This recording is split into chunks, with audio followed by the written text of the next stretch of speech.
Come along and ride this train. Come along and ride this train. Across the mountains, prairies, reservations, rivers, levees, plains. Come along and ride this train. Ride this train. Ride this train with me to Folsom prison, where the culture of 1,000 years is shattered with the clanging of the cell door behind you. Men are put behind bars for acts committed against their fellow man or against their land, and sometimes accidentally, I guess. Then life and wealth are measured only by the amount of tobacco a man's got in his pocket. Well, outside your cell block is a wall, and outside that wall is another wall. And friend, when you're in there, you know you're in to stay. There's a lot of strange men in cell block 10, but the strangest of them all was a friend of mine who spent his time staring at the wall, staring at the wall. In his hand was a note that his gal had wrote, prove that crime don't pay. Was the very same gal he robbed and stole for, naming their wedding day, or naming her wedding day. He looked at the walls so strong and tall, you could hear him softly curse. Nobody at all ever climbed that wall, but I'm gonna be the first. I'm gonna be the first. The warden walked by and said, son, don't try. I'd hate to see you fall, 'cause there ain't no doubt they'll carry you out if you ever touch that wall, if you ever touch that wall. Well, you know, time to a man in prison is a peculiar thing. Most of us take time for granted. It comes and it goes. Well, I talked to a prisoner recently who was treading his hours in death row, and I asked him what time was like to him. He'd been on death row 6 years, and he said, man, it ain't like nothing. It ain't like nothing. He said, you don't live for tomorrow, next week, or next year. You live for today, just today, 'cause that's all you got, just one day at a time. Well, sometimes a little ray of hope might shine through and give you something.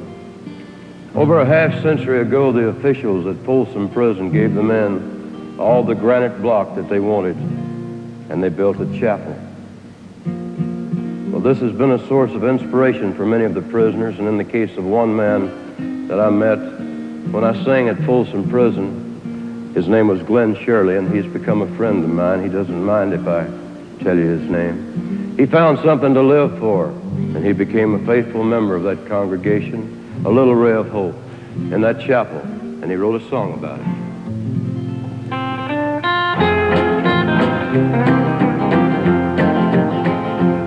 Inside the walls of a prison, my body may be, but my Lord has set my soul free. There's a gray stone chapel here at Folsom, a house of worship in this den of sin. You wouldn't think that God had a place here at Folsom, but it saved the soul of many lost men. Now this gray stone chapel here at Folsom stands 100 years old, made of granite rock. It takes a ring of keys to move here at Folsom, but the door to the house of God is never locked. Inside the walls of a prison, my body may be, but my Lord has set my soul free.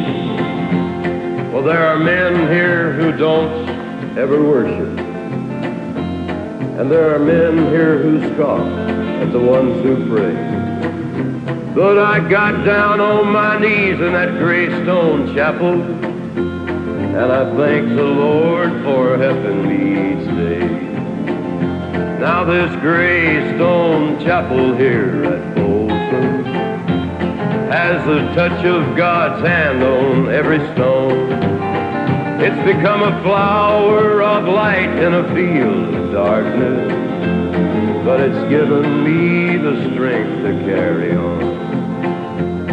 Inside the walls of a prison, my body may be, but my Lord has set my soul free.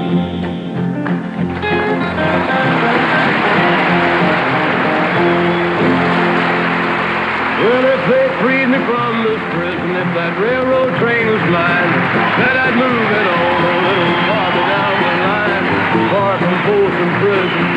That's where I want to stay. And I'd let that lonesome whistle blow my blues